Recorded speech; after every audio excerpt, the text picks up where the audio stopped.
జూబ్లీహిల్స్ ఉప ఎన్నిక పోలింగ్ కొనసాగుతోంది. ఉదయం 7 గంటల నుంచే పోలింగ్ కేంద్రాల వద్ద ఓటర్లు బారులు తీరారు. సాయంత్రం 6 గంటల వరకు పోలింగ్ జరగనుంది. ఉప ఎన్నిక నేపథ్యంలో ఎన్నికల సంఘం అధికారులు కట్టుదిట్టమైన ఏర్పాట్లు చేశారు.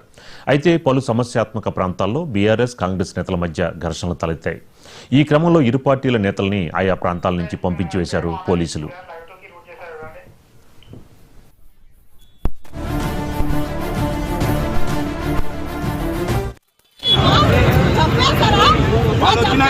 వచ్చినాక మీరేం ప్రొడక్షన్ అన్నా వాళ్ళు వచ్చిన పైకి మీరేం ప్రొడక్షన్ ఎందుకు ఎవరిని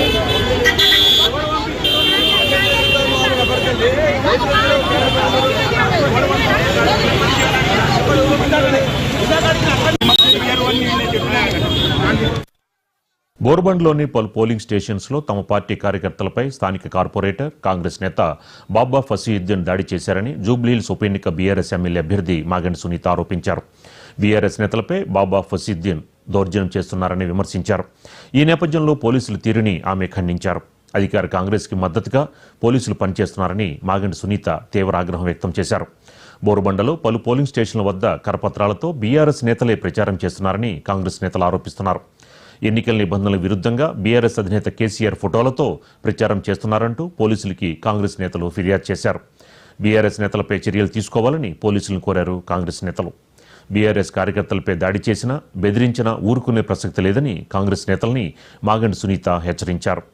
పోలీసులు ఎవరికి సపోర్ట్ చేయకుండా న్యూట్రల్గా ఉండి ఎన్నికలను సజావుగా జరిపించాలని సూచించారు. జూబ్లీహిల్స్ ఉప ఎన్నికల్లో ఓటర్లు స్వచ్ఛందంగా వచ్చి ఓటు వేయాలని ఆమె విజ్ఞప్తి చేశారు. బీఆర్ఎస్ కార్యకర్తలపై బోర్బండ కార్పొరేటర్ బాబా ఫసీయుద్దీన్ దాడులకి పాల్పడుతున్నారని మండిపడ్డారు. బాబా ఫసీయుద్దీన్ దాడులకి పాల్పడుతున్నా పోలీసులు ఎందుకు పట్టించుకోవడం లేదని మాగంటి సునీత ప్రశ్నించారు.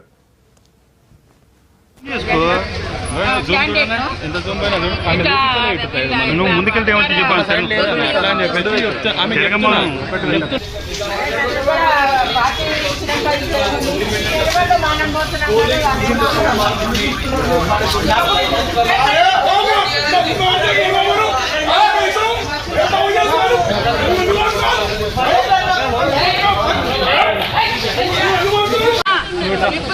అక్కడ ఇచ్చినారా పార్టీని ఇవ్వడానికి మీరు తేవద్దమ్మా అవి లోపలికి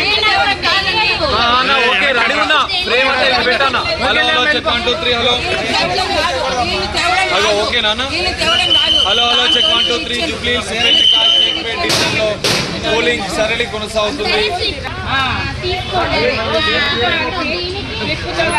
ఫోటో దించారు కదా ఆమె చూసుకుంటుంది ఎప్పుడో కలిపి తీయడానికి ఓకే రైట్ ఎప్పుడో కలిపి ఎప్పుడో స్లిప్తో పార్టీది ఇవ్వద్దని అనుకుంటే ఇది మాత్రం చాలా పెంచాలి. ఇగో స్లిప్తోని ఇది ఉంది కింద స్లిప్తో కలిపి షేక్పేట్ జూబ్లీహిల్స్ నియోజకవర్గంలోని షేక్పేట డివిజన్లో ఉప ఎన్నికలు ప్రారంభమయ్యాయి. షేక్పేట ప్రభుత్వ పాఠశాలలో ఓటర్లు తమ ఓటు హక్కును వినియోగించుకుంటున్నారు. పోలింగ్ స్టేషన్లో ఏర్పాట్లు సరళిని మాగంటి సునీత పరిశీలించారు. అయితే సునీతని పోలింగ్ స్టేషన్లోకి వెళ్లకుండా అడ్డుకున్నారు పోలీసులు. ఈ క్రమంలో పోలీసులపై ఆమె మండిపడ్డారు. తనను బలవంతంగా షేక్పేట డివిజన్ నుంచి పంపించేస్తున్నారని ఫైర్ అయ్యారు. పోలీసులు ఏకపక్షంగా వ్యవహరిస్తున్నారని మాగంటి సునీత, షేక్పేట బీఆర్ఎస్ కార్పొరేటర్ హేమ తీవ్ర ఆగ్రహం వ్యక్తం చేశారు.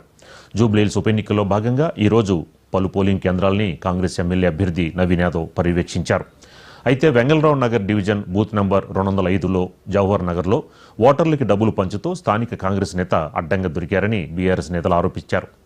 పోలీసులు ఆయనపై చర్యలు తీసుకోవాలని గులాబీ పార్టీ శ్రేణులు కోరారు.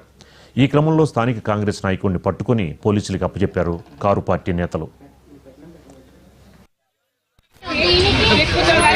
ఫోటో దించారు కదా ఆమె చూసుకుంటుంది ఎప్పుడో కలిపి తీయడానికి ఓకే రైట్ ఎప్పుడో కలిపి ఎప్పుడో వాళ్ళు వచ్చినాక మీరేం ప్రొడక్షన్ అన్నా వాళ్ళు వచ్చిన పైకి మీరేం ప్రొడక్షన్ ఎందుకు ఎవరిని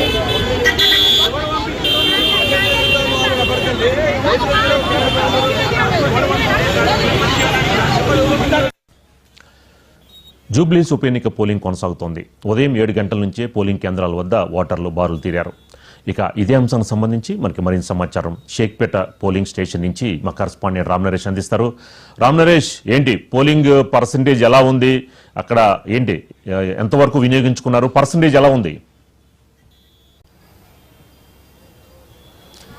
రామరాజు, ప్రధానంగా చూసుకుంటే జూబ్లీహిల్స్ ఉప ఎన్నికలకు సంబంధించి ఉదయం 7 గంటలకు ప్రారంభమైనప్పుడు కొంత మందకొడిగా సాగిందని చెప్పవచ్చు. తొలి 2 గంటల్లో కేవలం 9.4% మాత్రమే పోలింగ్ నమోదైంది. ఆ తర్వాత క్రమంగా అంటే 10 తర్వాత నుంచి క్రమంగా పోలింగ్ పర్సంటేజ్ అనేది క్రమంగా పెరుగుతుంది. ప్రస్తుతం 3 గంటల సమయం అవుతుంది. 3 గంటల సమయంలో దాదాపు మొత్తం కూడా చూసుకుంటే జూబ్లీహిల్స్ 7 డివిజన్లకు సంబంధించేసి పోలింగ్ పర్సంటేజ్ చూసుకుంటే 42% పోలింగ్ అయితే నమోదైందని చెప్పుకోవచ్చు. అంటే గతంతో పోల్చుకుంటే ఈసారి పోలింగ్ పర్సంటేజ్ పెరిగే అవకాశాలు ఉన్నాయని చెప్పేసి మొదటి నుంచి చెప్తున్న పరిస్థితి ఉంది. కాబట్టి ఈసారి 42% అంటే 3 గంటలకు 42% పోలింగ్ నమోదైన పరిస్థితి ఉందని చెప్పుకోవచ్చు. ఎందుకంటే గతంలో ఏదైతే 2023 ఎన్నికల్లో 47% పోలింగ్ నమోదైంది. ఈసారి ఇప్పటికే అంటే 3 గంటలకే 42% పోలింగ్ నమోదైన పరిస్థితి ఉంది. మరొక 3 గంటల సమయం పోలింగ్ సంబంధించేసే అంటే ఓటర్లు ఓటు వేసేందుకు ఇంకో మరో 3 గంటల సమయం ఉన్న నేపథ్యంలో మరింత పెరిగే అవకాశం ఉంది. ఈసారి 50 పైన పర్సంటేజ్ అవకాశాలు అయితే ఎక్కువగా కనిపిస్తున్నాయి. ఎందుకంటే ఈసారి ఎన్నికలకు సంబంధించి ఎన్నికల అధికారులు కానీ అదేవిధంగా పోలింగ్ సిబ్బంది కూడా ఈసారి ఎన్నికలకు సంబంధించేసి ప్రత్యేకంగా ఏర్పాట్లు చేయడం జరిగింది. ప్రతి ఒక్క ఓటరు ఓటు హక్కు వినియోగించుకోవాలి అని చెప్పేసి కోరిన పరిస్థితి అయితే కనిపిస్తుంది. ఈ నేపథ్యంలో ఇటు ఈసారి ఎన్నికలకు సంబంధించి పెద్ద ఎత్తున ఓటర్లు బూతులకు తరలి వస్తున్న పరిస్థితి ఉందని చెప్పుకోవచ్చు. ప్రధానంగా చూసుకుంటే ఏదైతే మొత్తం జూబ్లీహిల్స్ మొత్తం కూడా 4,01,365 మంది ఓటర్లు ఉన్నారు. కాబట్టి ఈ ఓటర్లకు సంబంధించి 407 పోలింగ్ కేంద్రాలను ఏర్పాటు చేశారు. అంటే యావరేజ్ గా తీసుకుంటే ఒక్కొక్క పోలింగ్ బూత్ కి 850 నుంచి 950 మధ్యలో ఓట్లు ఉంటాయి. మనకు అందుతున్న సమాచారం ప్రకారం అయితే కేవలం ఒక డివిజన్ మాత్రమే అంటే ఒక పోలింగ్ బూత్ లోనే 1200 ఓట్లు ఉన్నాయి. మిగతా ఏ బూత్ లో చూసినా కూడా 800 నుంచి 950 మధ్యలోనే ఓట్లు ఉన్నాయి. అవన్నీ కూడా పోల్ అయితే కూడా పర్సంటేజ్ అనేది పెరిగే అవకాశాలు ఎక్కువగా ఉన్నాయి. యావరేజ్ న 50 నుంచి 60% పోలింగ్ నమోదయ్యే అవకాశాలు ఉన్నాయని చెప్పేసి అధికారులు భావిస్తున్న పరిస్థితి ఉంది. ఎందుకంటే పోలింగ్ సంబంధించి 3 గంటల సమయం ఉంది. కాబట్టి ఆ 3 గంటలకు సంబంధించి పోలింగ్ మరింత పెరిగే అవకాశం ఉంది. ఎందుకంటే ఉదయం సమయంలో కొంత మందకడుగా పోలింగ్ సాగింది. అయితే చాలా మంది అంటే మనం ఈ రోజు ఉదయం నుంచి కూడా చూసినప్పుడు పోలింగ్ సంబంధించి చూసినప్పుడు పెద్దవాళ్ళు ఎక్కువగా అంటే ఏజ్డ్ పర్సన్స్ ఎక్కువగా వచ్చారు. వికలాంగులు కానీ పెద్ద ఎత్తున పోలింగ్ లో పాల్గొనాలంటూ కూడా వాళ్ళు ఉత్సాహంగా వచ్చారు. కాకపోతే ఈసారి యువత చాలా తక్కువగా పోలింగ్ లో ఏది ఓటింగ్ సంబంధించి పోలింగ్ వేసేందుకు చాలా యువత తక్కువగా వచ్చిన పరిస్థితి ఉందని చెప్పుకోవచ్చు. మొత్తంగా చూస్తే ఇటు ప్రధాన పార్టీలు అంటే 3 ప్రధాన పార్టీలు ఉన్నాయి. ఇక్కడ బీఆర్ఎస్ పార్టీ కానీ అదేవిధంగా కాంగ్రెస్ పార్టీ కానీ బీజేపీ పార్టీ ఈ 3 పార్టీలకు సంబంధించి అభ్యర్థులు హోరాహోరీగా ప్రచారం అయితే నిర్వహించారు. మరోవైపు పోలింగ్ పర్సంటేజ్ పెంచడానికి ఎన్నికల అధికారులు ఏ విధంగా ప్రయత్నం చేశారో అదేవిధంగా పార్టీలకు సంబంధించిన అభ్యర్థులు కూడా పక్కాగా ఈసారి పోలింగ్ పర్సంటేజ్ పెంచేందుకు ప్రయత్నం చేసిన పరిస్థితి ఉంది. ఎందుకంటే ఓటర్లు ఎవరైతే బస్తీల్లో ఉన్న ఓటర్లు ఎవరైతే ఉన్నారో వాళ్ళంతా కూడా పోలింగ్ కేంద్రాలకు రావాలని చెప్పేసి వాళ్ళ ఇంటి దగ్గర నుంచి కూడా పోలింగ్ కేంద్రాలకు ఆటోలు అదేవిధంగా క్యాబులను ఉచితంగా ఏర్పాటు చేసిన పరిస్థితి ఉంది. అందుకోసం చెప్పి ఈసారి పోలింగ్ పర్సంటేజ్ అయితే పెరిగే అవకాశాలు కనపడుతున్నాయని చెప్పుకోవచ్చు. ప్రధానంగా చూసుకుంటే ఇప్పటివరకు ఏదైతే జూబ్లీహిల్స్ నియోజకవర్గానికి సంబంధించేసి ఉదయం నుంచి జరిగిన పోలింగ్ సంబంధించి చెదురుమదురు ఘటనలు అయితే జరిగాయి. అదేవిధంగా ఎలక్షన్ కమిషన్ కి సంబంధించిన వైలేషన్స్ అయితే పక్కాగా జరిగాయని చెప్పేసి ఆధారాలు కూడా ఉన్నాయి. ఎందుకంటే పలు చోట్ల ఉదయం పోలింగ్ ప్రారంభమైనప్పుడు 9 చోట్ల ఈవీఎంలు మొరాయించడంతో వాటికి సంబంధించి ఏమంటే ఎన్నికల అధికారులు వాటిని రీప్లేస్ చేయడం జరిగింది. అదేవిధంగా ఎన్నికలకు సంబంధించి వైలేషన్స్ అయితే పక్కాగా జరిగాయని చెప్పచ్చు. ఎందుకంటే నాన్ లోకల్కి సంబంధించిన అభ్యర్థులు అంటే కాంగ్రెస్ పార్టీకి సంబంధించిన ఎమ్మెల్యేలు ఎమ్మెల్సీలు పెద్ద ఎత్తున అక్కడ ప్రచారం నిర్వహించడం కానీ అక్కడ పోలింగ్ బూతుల దగ్గరకు వెళ్ళడం కానీ జరిగింది. దీనికి సంబంధించి కంప్లైంట్లు వెళ్ళిన నేపథ్యంలో ఆ కంప్లైంట్లకు సంబంధించి అధికారులు చర్యలు తీసుకోవాలంటూ కూడా ఈసీ ఎన్నికల కమిషన్కు సంబంధించిన సుదర్శన్ రెడ్డి అధికారులకు ఆదేశాలు ఇచ్చారు. దానికి సంబంధించి బీఆర్ఎస్ పార్టీ కొన్ని కంప్లైంట్లు ఇచ్చింది. ఆ కంప్లైంట్ల నేపథ్యంలో ఎవరైతే ఎమ్మెల్యేలు కానీ ఎమ్మెల్సీలు కానీ అంటే ముగ్గురు బీర్లా ఐలయ్య కానీ శంకర్ నాయక్ అదేవిధంగా మరొక రామచంద్ర నాయక్ వీళ్ళు ముగ్గురు కూడా నిబంధనలకు విరుద్ధంగా జూబ్లీహిల్స్ నియోజకవర్గంలో పోలింగ్ స్టేషన్ల వద్ద తిరిగారని చెప్పేసి ఆ పక్కా ఆధారాలు ఉండడంతో వారిపై చర్యలు తీసుకోవాలి, కేసు పెట్టాలని కూడా సుదర్శన్ రెడ్డి ఆదేశాలు అయితే జారీ చేశారు. ప్రధానంగా చూసుకుంటే వైలేషన్స్ ఎక్కువగా ఉన్నాయి. అధికారులు కొంతమంది నిర్లక్ష్యంగా వ్యవహరించినట్టు ఆయన దృష్టికి రావడంతో ఆయన వారిపై సీరియస్ అయినట్టు తెలుస్తుంది. మరోవైపు పార్టీలకు సంబంధించి పోలింగ్ బూతుల వద్ద ఏకంగా డబ్బులు పంచుతున్న పరిస్థితి అయితే కనిపించింది. పక్కాగా అంటే ఎవరైతే పోలింగ్ కేంద్రాలకు వస్తారో ఆ పోలింగ్ కేంద్రాలకు వచ్చే ఓటర్లకు స్లిప్పులు ఇచ్చేటప్పుడే వారికి డబ్బులు పంచుతున్న దృశ్యాలు ఎక్కువగా కనిపించిన పరిస్థితి ఉంది. కానీ ఎన్నికల కమిషన్ మాత్రం ఇది కనపడలేదు. ఇది కొంత ఇబ్బందికరమైన వాతావరణం అని చెప్పుకోవచ్చు. బాహాటంగానే డబ్బులు పంపిణీ చేస్తున్నప్పటికీ ఎందుకు చర్యలు తీసుకోలేదంటే ప్రశ్న అయితే తలెత్తుతున్న పరిస్థితి. అంటే ఇక్కడ అధికారులు తప్ప లేకపోతే చూసి చూడనట్టుగా వ్యవహరించిన సిబ్బంది తప్ప అనేది అయితే క్వశ్చన్ మార్క్ గా కనిపిస్తుంది. ఎందుకంటే ఎన్నికలను పకడ్బందీగా సజావుగా అదేవిధంగా పారదర్శకంగా నిర్వహించాల్సిన బాధ్యత ఎన్నికల కమిషన్ది. ఎన్నికల కమిషన్ ఆధ్వర్యంలోనే అధికారులంతా పనిచేయాలి. కానీ ఆ విధంగా పనిచేసినట్టయితే కనిపించలేదని చెప్తుంది. తెలుస్తుంది. ఎక్కువగా వైలేషన్స్ అయితే జరిగాయి, ఎక్కడ కూడా అయితే హింసాత్మక ఘటనలు అయితే ఎక్కడ జరగలేదు. కేవలం చెదురుమదురు ఘటనలు, వాగ్వివాదాలు తప్ప ఎక్కడ కూడా పోలింగ్ సంబంధించి హింసాత్మక ఘటనలు జరగకుండా ప్రశాంతంగా కొనసాగుతున్న పరిస్థితి అయితే ఉందని చెప్పుకోవచ్చు. మరోవైపు ఏదైతే పోలింగ్ కేంద్రాలు ఉన్నాయో ఆ పోలింగ్ కేంద్రాలకు సంబంధించేసి పోలీసులు భారీ భద్రత కూడా ఏర్పాటు చేయడం జరిగింది. ఎక్కడ అవాంఛనీయ సంఘటనలు జరగకుండా ఉదయం 7 గంటలకు ప్రారంభమైన పోలింగ్ సంబంధించి వెబ్ కాస్టింగ్ అంటే ఏదైతే సీసీ కెమెరాలు ఉంటాయో ఆ సీసీ కెమెరాల ద్వారానే మొత్తం కూడా ప్రతి చోట కూడా ఏదైతే పోలింగ్ కేంద్రాలు ఉంటాయో ఆ పోలింగ్ కేంద్రం ప్రతి ఒక్క దగ్గర కూడా సీసీ కెమెరాలను ఏర్పాటు చేసి అక్కడ నుంచి ఎలక్షన్ కమిషన్ కానీ ఇటు కమాండ్ కంట్రోల్ దగ్గర కూడా మొత్తం కూడా పోలింగ్ ఎలా జరుగుతుంది ఏంటి, ఆ పరిసరాలు ఎలా ఉన్నాయి ఏంటని చెప్పేసి తనిఖీ చేస్తున్న పరిస్థితి అయితే ఉందని చెప్పుకోవచ్చు. ప్రధానంగా చూసుకుంటే జూబ్లీహిల్స్ ఎన్నికలకు సంబంధించి గతంలో కేవలం 47% అట్లా పర్సెంటేజ్ నమోదవుతున్న నేపథ్యంలో ఈసారి పర్సెంటేజ్ పెరిగే అవకాశం ఉంది. కాబట్టి ఆ పర్సెంటేజ్ ఎవరికి అనుకూలంగా మారుతుందనేది చాలా ఉత్కంఠ అయితే కొనసాగుతుంది. ఎందుకంటే జూబ్లీహిల్స్ ఎన్నికలకు సంబంధించేసి ఈసారి ఓటర్లు ఎటువైపు ఉంటారు ఏంటి అనేది అయితే చాలా క్వశ్చన్ మార్క్. అంటే ప్రజల నాడి ఎటువైపు ఉంటుందనేది ఎక్కడ ఎవరికి తెలియని పరిస్థితి కనిపిస్తుంది. ఈ నేపథ్యంలోనే ఇటు పోలీసులు కూడా భారీ బందోబస్తు కూడా ఏర్పాటు చేశారు. మొత్తం 226 సమస్యాత్మక పోలింగ్ కేంద్రాలను ఏర్పాటు చేశారు. కాబట్టి ఆ పోలింగ్ కేంద్రాలకు సంబంధించేసి అక్కడ డ్రోన్లను కూడా అంటే ఈ గతంలో ఎన్నడూ లేని విధంగా ఈసారి డ్రోన్లను కూడా ఉపయోగించారు. ఆ డ్రోన్ల ద్వారా ఆ పోలింగ్ కేంద్రాల వద్ద పరిస్థితులు ఎలా ఉన్నాయి ఏంటి అనే దాన్ని కూడా ఎప్పటికప్పుడు మానిటరింగ్ చేస్తున్న పరిస్థితి అయితే ఉందని చెప్పుకోవచ్చు.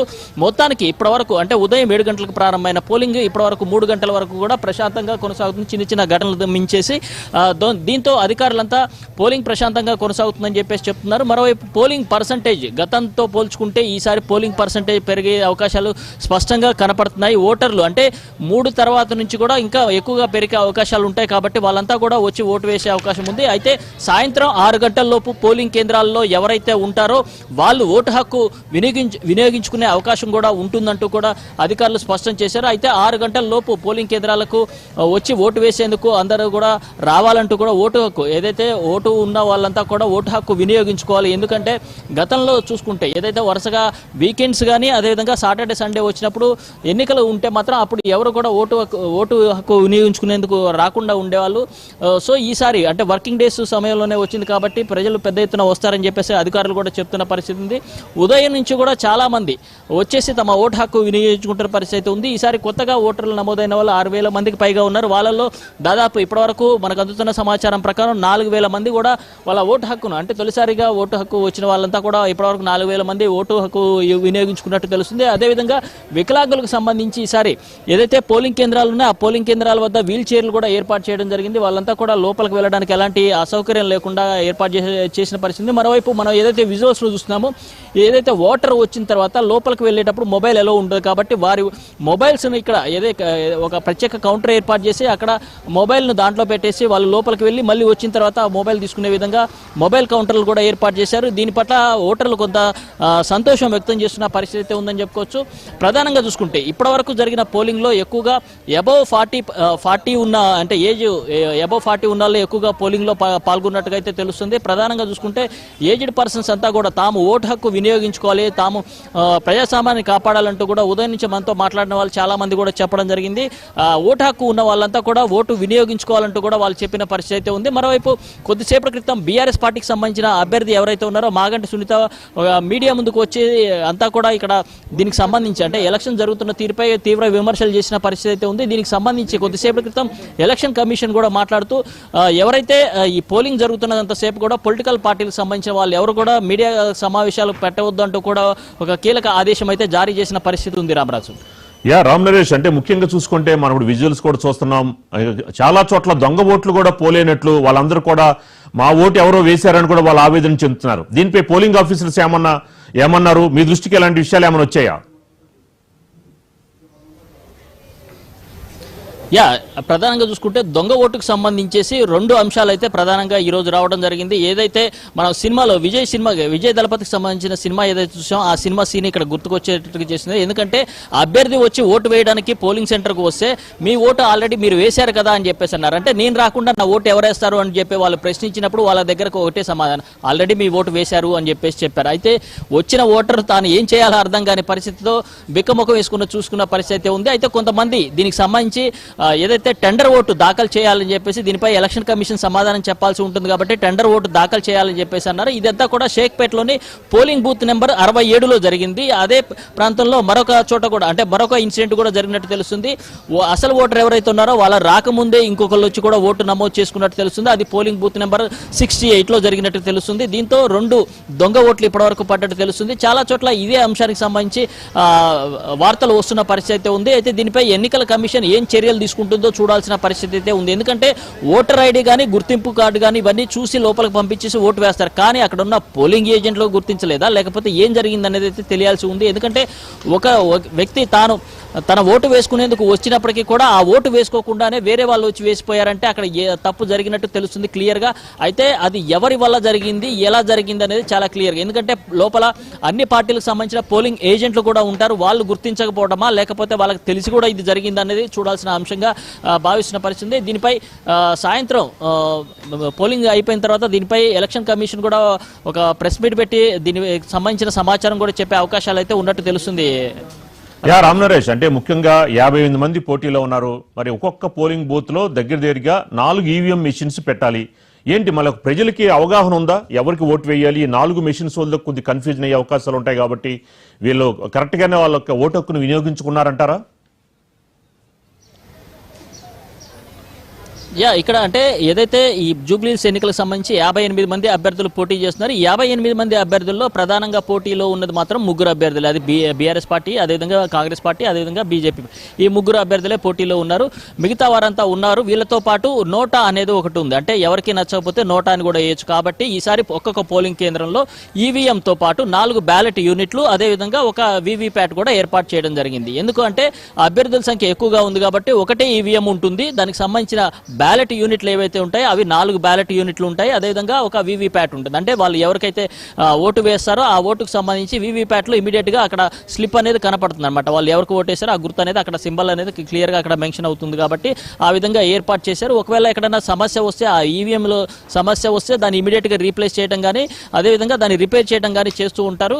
ఉదయం పోలింగ్ ప్రారంభమైన తర్వాత అంటే ఉదయం 7 గంటలకు పోలింగ్ ప్రారంభమైన తర్వాత దాదాపు 9 చోట్ల ఈవీఎంలకు సంబంధించిన సమస్య తలెత్తింది. ఇమీడియట్ గా వాటికి సంబంధించి 3 చోట్ల ఈవీఎంలు రీప్లేస్ చేశారు. మరికొన్ని చోట్ల ఈవీఎంలకు సంబంధించేసి వాటిని ఇమీడియట్ గా రిపేర్ చేసి వాటిని వినియోగంలో తీసుకురావడంతో అక్కడ పోలింగ్ ప్రశాంతంగా అయితే కొనసాగుతుందని చెప్పుకోవచ్చు.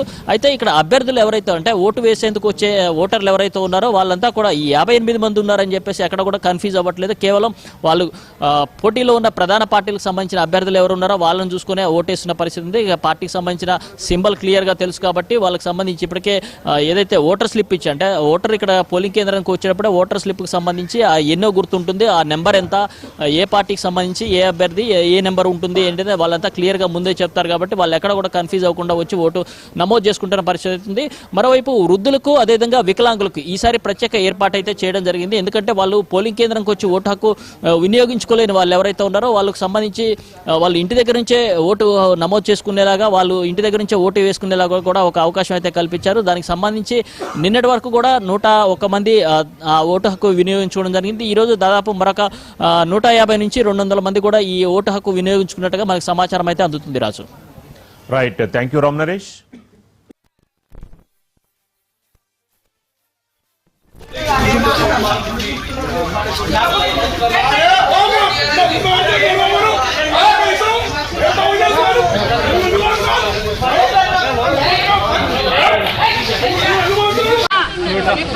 అక్కడ ఇచ్చినారా కలిపి పార్టీని ఇవ్వడానికి వీల్లేదు.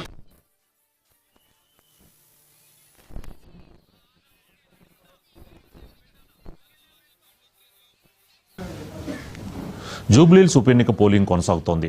ఉదయం 7 గంటల నుంచే పోలింగ్ కేంద్రాల వద్ద ఓటర్లు బారులు తీరారు. సాయంత్రం 6 గంటల వరకు పోలింగ్ జరగనుంది. ఉప ఎన్నిక నేపథ్యంలో ఎన్నికల సంఘం అధికారులు కట్టుదిట్టమైన ఏర్పాట్లు చేశారు. అయితే పలు సమస్యాత్మక ప్రాంతాల్లో బీఆర్ఎస్ కాంగ్రెస్ నేతల మధ్య ఘర్షణలు తలెత్తాయి. ఈ క్రమంలో ఇరు పార్టీల నేతల్ని ఆయా ప్రాంతాల నుంచి పంపించేశారు పోలీసులు.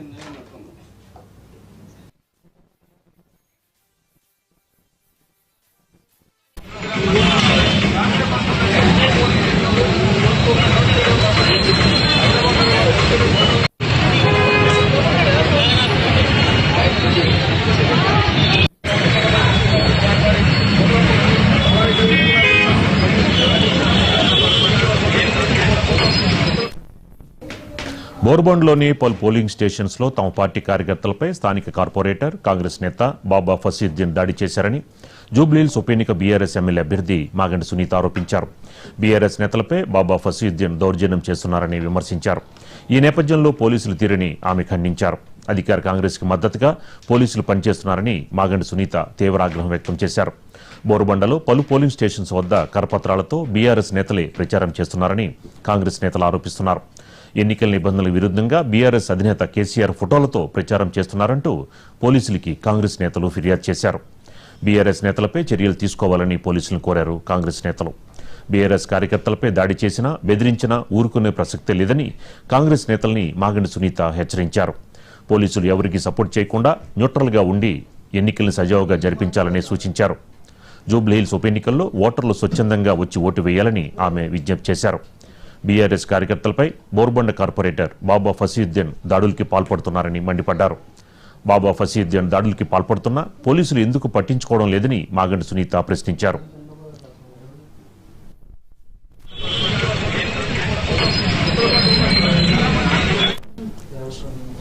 జూబ్లీహిల్స్ ఉప ఎన్నిక పోలింగ్ కొనసాగుతోంది. ఉదయం 7 గంటల నుంచే పోలింగ్ కేంద్రాల వద్ద ఓటర్లు బారులు తీరారు. ఇక ఇదే అంశానికి సంబంధించి మనకి మరింత సమాచారం మా హైదరాబాద్ బ్యూరో శ్రీనివాస్ అందిస్తారు. శ్రీనివాస్ గారు, ఎలా ఉంది ఓటింగ్ పర్సంటేజ్? రాజు గారు, ఓటింగ్ పర్సెంట్ ఉదయం 7 గంటల నుంచి దాదాపుగా ఇప్పటి వరకు చూసేదంటే 33% వరకు ఇప్పుడు పోలింగ్ శాతం పెరిగిందనేటువంటి అధికారిక లెక్కలు చెప్తున్నాయి. మరో 3 గంటలు ఉండడంతో దాదాపుగా 50% వరకు వచ్చే అవకాశం ఉందన్నటువంటి అధికారులు అంచనా వేస్తున్నారు. చాలా చోట్ల అంటే కొన్ని ఈవీఎంలు మొరాయించడంతో ఉదయం కొంత సమయం అంటే పోలింగ్ బూత్ లకు వచ్చినటువంటి ఓటర్లు తిరిగి వెళ్లారు. వాళ్ళు సాయంత్రం వచ్చే అవకాశం ఉంది. ముఖ్యంగా ఒక జూబ్లీహిల్స్ పరిధిలోనే సెలవు ప్రకటించడంతో మిగతా అంటే కొంతమంది ఎంప్లాయీస్ కావచ్చు, సాఫ్ట్వేర్ కంపెనీలో పనిచేసే వాళ్ళు చాలా మంది తమ విధుల్లోకి వెళ్లారు. వాళ్ళు సాయంత్రం వచ్చి ఓటు వేసే అవకాశం ఉందని చెప్పవచ్చు. కేవలం ప్రభుత్వం జూబ్లీహిల్స్ లిమ్స్ లో ఉన్నటువంటి వాళ్ళకి సెలవు ప్రకటించడం వల్ల ఈ ఓటింగ్ శాతం తగ్గే అవకాశం కూడా ఉందని చెప్పవచ్చు. ప్రధానంగా చూసేది ఉంటే ఇక్కడ ఉన్నటువంటి ఒక 50% మంది ప్రజలు ఏదో ఒక రకంగా ఇటు ప్రభుత్వ ప్రైవేటు ఉద్యోగాలు వ్యాపారాలు చేసుకునేటువంటి వాళ్ళు ఉండడం వల్ల చాలా మంది ఉదయం వేళల్లో వేసిన వాళ్ళంతా మహిళలు, తర్వాత ఇక్కడ ఉన్నటువంటి ఇళ్లలో పనిచేసే వాళ్ళు, తర్వాత బస్తీలలో వాళ్ళు వేశారు. అయితే సాయంత్రం కల్లా ఇటు ఉద్యోగాల్లో విధి నిర్వహణలో ఉన్నటువంటి వాళ్ళు వచ్చే అవకాశం ఉంది. ఈ దాదాపుగా 50% వరకు రీచ్ అయ్యే అవకాశం ఉందని చెప్పొచ్చు.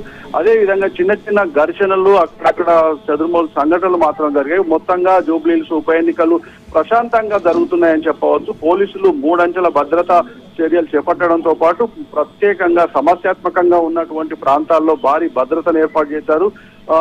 స్పెషల్ పోలీసులను కూడా ఏర్పాటు చేశారు. కొన్ని చోట్ల ఇటు కాంగ్రెస్ కార్యకర్తలు, అదే విధంగా బీఆర్ఎస్ కర్తలు ఒకరిపై ఒకరు ఆరోపణలు చేసుకోవడం కాకుండా పోలింగ్ బూతుల వద్ద ఒక బోరబండ కావచ్చు, అదే విధంగా మజీద్ గడ్డ, జవహర్ నగర్ వద్ద కావచ్చు, మీ షేక్పేటలో కావచ్చు, కొన్ని చోట్ల చిన్న చిన్న సంఘటనలు మాత్రం జరిగాయి. భారీ స్థాయిలో కొన్ని భద్రత ఉండడం వల్ల పోలీసులు వాళ్ళని అదుపు చేసి వాళ్ళను అక్కడి నుండి పంపించడం వల్ల ఎలాంటి సంఘటనలు తలెత్తలేదని చెప్పవచ్చు. ఇప్పటికి కూడా పోలీసులు చాలా తీవ్రంగా ఇక్కడ ఎవరైనా ఉన్నా కూడా 144 సెక్షన్ విధించాము. అక్కడ గుంపులుగా ఉండవద్దు అన్నటువంటి విషయాన్ని కూడా పోలీసులు భద్రతా విషయాల్లో చాలా కఠినమైనటువంటి చర్యలు తీసుకున్నారు. ఇక చాలా చోట్ల ఇటు బీఆర్ఎస్ కార్యకర్తలు పంపిణీ చేస్తున్నారని చెప్తున్నారు. ఈ పోలీసులు ఏకపక్షంగా వ్యవహరిస్తున్నారు అనేది బీఆర్ఎస్ క్యాండిడేట్ సునీత మాగంటి ఆమె ఆరోపణలు చేస్తుంది. ఆ ఆరోపణలు కూడా ఇటు బీఆర్ఎస్ చేస్తున్న ఆరోపణలే కాంగ్రెస్ నాయకులు కూడా ఖండిస్తున్నారు. వాళ్ళు కూడా ఇటు పోలీసుల సమక్షంలో డబ్బులు పంచుతున్నారు, ఆరోపణలు ఇస్తున్నారు, ఒకరిపై ఒకరు ఆరోపణలు చేసుకుంటున్నారని చెప్పవచ్చు. Ramaraju. Right, thank you Srinivas గారు.